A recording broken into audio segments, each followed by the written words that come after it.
ભૂશીરનો છે. ભૂશીર એટલે કે ભૂમિ ભાગનો લાંબાત્મક ભાગ પાણીની અંદર ઘૂસેલો હોય તેને ભૂશીર કહેવામાં આવે છે.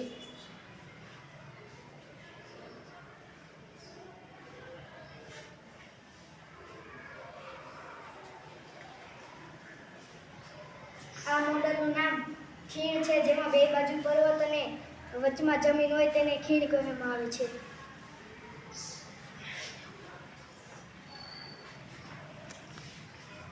આ મોડલ ભૂશીરનો છે, જે ભૂમિ ભાગનો લાંબાત્મક ભાગ પાણીની અંદર ઘૂસેલો હોય તેને ભૂશીર કહેવામાં આવે છે.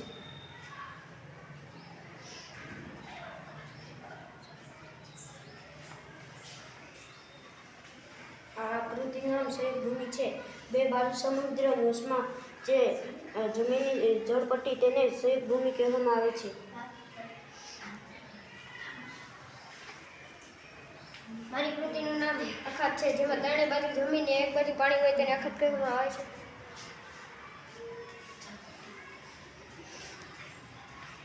આ મોડલ ટાપુનું છે, જેની ચારે બાજુ પાણી અને વચમાં જમીન હોય તેને ટાપુ કહેવામાં આવે છે. આ મોડલ સામુદ્ર ધુનીનું છે, જેની બે બાજુ જમીનની વચમાં સાંકડી જળપટ્ટી હોય તેને સામુદ્ર ધુની કહેવામાં આવે છે. આ મોડલ દ્વીપકલ છે, જેની ત્રણેય બાજુ પાણી અને એક બાજુ ભૂમિ ભાગ આવેલો હોય તેને દ્વીપકલ કહેવામાં આવે છે.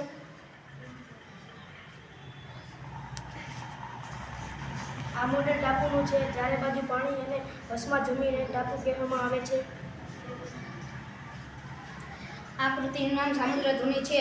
બે બાજુ જમીનને વચ્ચે જોડતી સાંકડી જળપટ્ટી તેને સામુદ્ર ધુની કહે છે. આ મોડલ દ્વીપકલનું છે, જેને ત્રણેય બાજુ પાણી અને એક બાજુ જમીન હોય તેને દ્વીપકલ કહેવામાં આવે છે. મારી કૃતિનું નામ ટાપુ છે, ચારે બાજુ પાણી અને વચમાં જમીન તેને ટાપુ કહેવામાં આવે છે. મારી આકૃતિનું નામ સહયોગ ભૂમિ છે. બે જળ વિસ્તારને જોડેલી સાંકડી પટ્ટી તેને સહયોગ ભૂમિ કહેવામાં આવે છે.